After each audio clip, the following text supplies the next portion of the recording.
ఇది చూడు.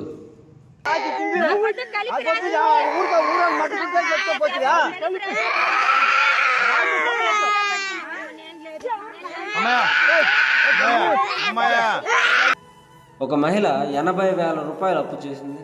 పాపం ఆమెతోటి భర్త కూడా లేడు.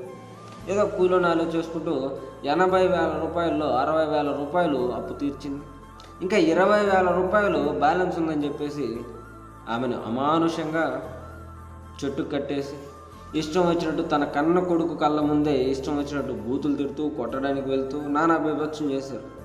20,000 రూపాయల కోసం మృగాల్లాగా ప్రయత్నించారు, మృగాల్లాగా చేశారు. ఇది ఎక్కడో జరగలేదండి.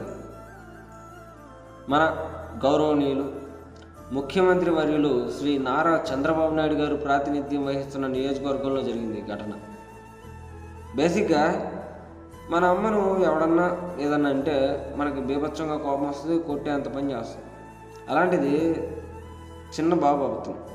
తన కళ్ళ ముందు తల్లిని కట్టేస్తున్నారు, తిడుతున్నారు, కొట్టడానికి కూడా ప్రయత్నిస్తున్నారు. తన మానసిక పరిస్థితి ఎలా ఉంటుందో ఊహించండి ఒకసారి. ఒక సీఎం ప్రాతినిధ్యం వహిస్తున్న నియోజకవర్గంలో ఇలాంటి యాక్టివిటీస్ కరెక్టేనా? కామెంట్ చేయండి.